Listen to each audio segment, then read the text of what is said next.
En la Europa medieval, la niñez era una etapa breve y dura, donde desde los 7 años los niños eran entregados a castillos para ser formados como guerreros sin espacio para la inocencia. Dormían en salas comunales, realizaban tareas duras como limpiar armaduras y aprender disciplina extrema, mientras preparaban cuerpo y mente para la guerra. Esta infancia de sacrificio y rigor era el comienzo de una vida marcada por el hierro y el deber. Imagina a un niño de apenas 8 o 9 años. Mientras otros de su edad juegan o estudian letras básicas, él despierta antes del alba, cuando el cielo aún es una promesa de luz. Sus pies descalzos pisan el suelo helado. Sus músculos, aún tiernos, tiemblan no de miedo, sino de fatiga acumulada. Porque hoy no es su primer día, es su enésimo amanecer entrenando para convertirse en lo que su señor feudal desea, una máquina de guerra. La jornada comienza con carreras cuesta arriba cargando sacos de arena atados al torso, diseñados para desarrollar fuerza explosiva en las piernas. Luego, ejercicios con escudos de madera pesada, que simulan el peso y resistencia de un escudo real, pero sin el riesgo de romper costillas, todavía. Los entrenamientos no eran un juego, se hacían bajo supervisión de veteranos endurecidos por la guerra, que no dudaban en usar la vara o la humillación pública como métodos pedagógicos.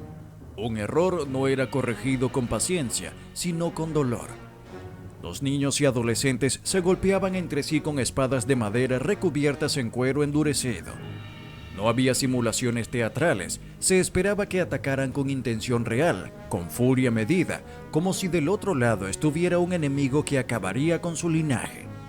Los moretones eran medallas de progreso y las costillas rotas un recordatorio de que bajar la guardia era equivalente a cavar tu propia tumba. Los más prometedores recibían un privilegio peculiar: entrenar durante horas con cotas de malla que oscilaban entre los 20 y 27 kilogramos, una carga constante sobre sus hombros que deformaba la postura, pero fortalecía cada fibra de sus músculos. Bajo ese peso debían correr, caer, levantarse, girar, cargar, sostener el escudo, blandir la espada y volver a empezar. Todo mientras el sudor se mezclaba con la sangre seca de entrenamientos anteriores. No existía el lujo de la recuperación moderna. El descanso era escaso y las lesiones menores no eran excusa. Si podías caminar, podías luchar. Si no podías, entonces servías para cargar leña, fregar establos o transportar cadáveres. El campo de entrenamiento era también un filtro brutal. Los débiles eran descartados sin ceremonia. Solo los cuerpos de hierro podían seguir adelante. El resto era útil pero prescindible. Nadie luchaba con el estómago vacío, pero tampoco con uno complacido. La dieta de un aspirante a caballero o soldado no tenía nada de placentero. Se trataba de una rutina cronometrada, pensada para no deleitar el paladar, sino para sostener la maquinaria que se estaba forjando. Músculos tensos, huesos duros, reflejos veloces. La base diaria era el pan negro, no un pan esponjoso ni dorado, sino una masa densa, compacta, con más fibra que sabor, horneada con centeno, cebada o avena, lo que estuviera disponible. Cada uno debía consumir al menos 900 gramos al día, no por atajo, sino por necesidad calórica. A eso se sumaban entre 200 y 250 gramos de carne salada, a menudo de cerdo o cordero seco y rancio o pescado curado, conservado en sal hasta el punto en que masticarlo parecía otro tipo de entrenamiento mandibular. Los líquidos no eran mejores, el agua potable era un lujo escaso. La mayoría de los pozos y ríos cercanos estaban contaminados, así que lo más común era consumir vino aguado o cerveza ligera. No por celebración, sino porque el alcohol actuaba como purificador básico. No era raro que un aspirante pasara semanas sin probar una bebida que no oliera a levadura. Las legumbres como lentejas, habas o garbanzos eran habituales en las sopas o purés, y los cereales cocidos como gachas eran parte del desayuno o la cena. Todo esto se complementaba con nueces, raíces cocidas y muy ocasionalmente un trozo de queso duro que más parecía una piedra que un manjar. No había sobremesa ni placeres culinarios. La comida se tomaba en silencio, en fila, sentados en bancos de madera. mientras los supervisores recorrían el comedor con ojos de halcón, detectando cualquier distracción o actitud considerada débil. Comer era parte del deber. Ni un gramo más ni un gramo menos.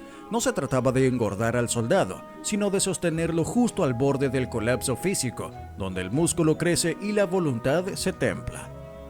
No basta con tener músculos si no sabes cuándo usarlos. La guerra medieval era un teatro de sangre, sí, pero también un tablero de ajedrez. En ese tablero, el que no entendía las reglas duraba menos que una vela en una tormenta. Los soldados eran entrenados para obedecer con precisión matemática señales sonoras que, en el fragor del combate, podían significar la diferencia entre victoria y matanza. Un solo toque de cuero podía indicar un avance rápido en cuña, mientras 3 repiques de tambor marcaban una retirada ordenada. Una corneta podía ordenar un cerco, una emboscada o una división del grupo, y el que no reaccionaba rápido quedaba atrás. O peor, ponía en riesgo al resto. Por eso, cada aprendiz pasaba horas aprendiendo y memorizando patrones acústicos y visuales. Formaciones como la muralla de escudos, el anillo defensivo o la cuña de carga eran ensayadas hasta el agotamiento. Cada soldado debía conocer su lugar al centímetro. Un paso fuera de lugar y el muro colapsaba. Pero no todo eran sonidos, también habían señales visuales. Gestos con las manos, movimientos de banderas, códigos con estandartes. Un manual militar datado en 1326 detalla más de 40 gestos de mano usados para indicar órdenes silenciosas. Levantar 2 dedos podía significar división de fuerzas, un puño cerrado, mantener la posición. La disciplina era férrea, no bastaba con ser rápido, había que ser ordenado. Durante los entrenamientos se simulaban batallas con grupos divididos, donde cada escuadra debía responder con reflejos entrenados a las órdenes de sus comandantes. Era un ajedrez humano y cada pieza debía saber cuándo atacar, cuándo cubrir, cuándo morir. Porque sí, se les entrenaba también para aceptar la muerte como una consecuencia lógica de la táctica. Un buen guerrero no era el que gritaba más fuerte ni el que blandía el arma con más rabia. Era el que podía pensar mientras el mundo se quemaba a su alrededor. El que sabía, incluso con el corazón acelerado y la visión nublada por el sudor, que su deber era mantener la línea, incluso si eso significaba morir de pie, bajo el peso de su yelmo, confiando en que su compañero no vacilaría. En los campos de entrenamiento medievales no se formaban héroes, se moldeaban supervivientes. Desde el inicio, los instructores dejaban claro que la guerra no era una aventura gloriosa, sino una lotería macabra. En muchas campañas, más del 50% de los soldados novatos no sobrevivían su primera batalla. No por falta de valentía, sino porque el miedo los paralizaba. Quien no controlaba el pánico, moría. Para endurecer el alma, el entrenamiento psicológico era brutal.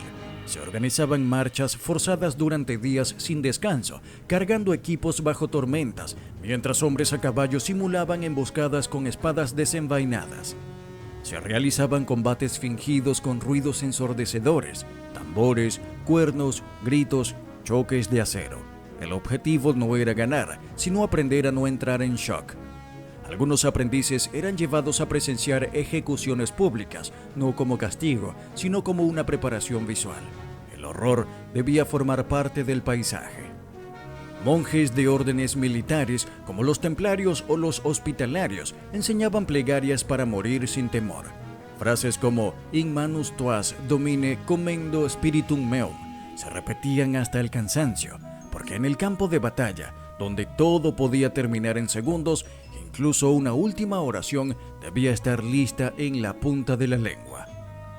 A pesar de las canciones épicas y las historias de gloria, la mayoría de los soldados medievales no empuñaban un arma por elección. La guerra los encontraba, no al revés. Cuando el rey, el señor feudal o el castillo necesitaban tropas, no pedían voluntarios. Enviaban emisarios con pergaminos sellados y acompañados de hombres armados. El edicto era leído en la plaza del pueblo y los nombres eran elegidos, no por honor, sino por utilidad. Negarse al reclutamiento era traición. El castigo oscilaba entre la mutilación, el encarcelamiento o la horca. Las aldeas, ya empobrecidas, eran despojadas de sus hombres más fuertes. Se llevaban a quienes no eran indispensables para las cosechas, a los huérfanos, a los hijos menores, y así generaciones enteras de campesinos eran absorbidas por conflictos que ni entendían ni les pertenecían. A veces se ofrecían incentivos, un saco de monedas, un pedazo de tierra o el derecho a saquear una aldea enemiga. Todas promesas vacías, porque todos sabían que, en la mayoría de los casos, no regresarían para disfrutarlo. Pero para muchos, incluso una remota posibilidad de cambio era mejor que morir de frío en el invierno o de hambre en una mala cosecha. En tiempos de desesperación, hasta los calabozos se convertían en centros de reclutamiento. Los condenados ladrones, asesinos, desertores recibían una oferta directa: morir lenta y dolorosamente entre ratas o correr hacia la muerte con una lanza en la mano. La respuesta era casi siempre la misma. El campo de batalla ofrecía una muerte rápida, a veces incluso una pequeña posibilidad de redención. Estos hombres formaban la vanguardia. Se les entregaban armas rudimentarias, muchas veces sin armadura, y se les enviaba al frente para absorber el primer choque. Eran la carne de cañón, los escudos humanos, los sacrificables, pero también eran impredecibles. Su desesperación los hacía letales. Algunos, impulsados por el instinto, sobrevivían más de lo esperado y hasta ganaban cierto respeto, pero la mayoría no vivía para contarlo. En ocasiones, los nobles justificaban esta práctica con discursos sobre redención y perdón, pero todos sabían la verdad. Estos hombres eran usados como una barrera de carne para proteger a los soldados valiosos, una forma de ahorrar sangre noble derramando sangre indeseable. Pero antes, si te está gustando este contenido y quieres seguir descubriendo más sobre la historia, suscríbete ahora y activa la campanita para no perderte ninguno de nuestros próximos videos. Sigamos. Y es que el arsenal del soldado común distaba mucho del glamour caballeresco. Las espadas de acero forjado eran caras, difíciles de fabricar y, por tanto, privilegio de los nobles, caballeros, veteranos o mercenarios bien pagados. Para el soldado raso, el campo de batalla se combatía con madera, hierro y herramientas adaptadas. Las lanzas eran el arma más común, baratas, versátiles y letales. Un campesino podía aprender a usarlas en días y, con suficiente práctica, atravesar incluso la defensa de un caballero. Las hachas de guerra no eran distintas a las de talar árboles, solo que afiladas para cortar carne. Los garrotes y mayales provenían de los campos de trigo. Una guadaña podía ser modificada para cercenar muslos en lugar de hierba. El diseño no buscaba belleza ni sofisticación, buscaba eficacia y muerte. Algunos artesanos incluso diseñaban cuchillas ocultas en bastones o puntas de lanza que dividían al impactar, causando heridas imposibles de tratar. La guerra, como todo lo humano, también era cuestión de ingenio. Durante un asedio, los señores feudales a veces recurrían a tácticas moralmente atroces. No era raro que capturasen a mujeres, niños o ancianos del enemigo y los colocaran al frente de las murallas como escudos humanos. El objetivo era claro: disuadir a los defensores de disparar flechas o lanzar piedras. ¿Quién podría atacar cuando del otro lado estaba su propia madre? A veces estos rehenes eran encadenados o clavados a estructuras de madera. Otras simplemente eran obligados a caminar frente al ejército atacante. Su mera presencia bastaba para sembrar el caos emocional. Los cronistas medievales con frecuencia omitían esos detalles, pero los relatos más crudos, especialmente de asedios como el de Jerusalén o Béziers, los mencionan sin pudor. Esta práctica, aunque no universal, era temida y odiada. Pero en la lógica de la guerra medieval, donde el fin justificaba los medios, todo era válido si conducía a la victoria. Vestir una armadura completa era como habitar un ataúd de metal. Las cotas de malla más ligeras rondaban los 20 kilos. Las armaduras de placas podían alcanzar los 35 kilogramos, y eso sin contar el escudo, el casco, la espada y los víveres. El guerrero medieval no solo debía combatir, debía sobrevivir a su propio equipo. Durante horas, el soldado debía resistir el calor, la deshidratación y el dolor muscular. Las axilas y muslos eran lacerados por el roce constante. El casco reducía la visión y amplificaba los sonidos hasta el punto del desquicio. Caer al suelo con una armadura mal ajustada podía significar la muerte, porque era casi imposible levantarse sin ayuda. Los entrenamientos incluían ejercicios para aprender a moverse dentro de esta prisión móvil: correr, agacharse, trepar, rodar, porque en medio del combate el que caía y no se levantaba rápido era carne para la lanza enemiga. La disciplina militar medieval no se basaba en discursos motivadores, sino en castigos ejemplares. Un soldado que desobedecía podía ser azotado públicamente, mutilado o ejecutado.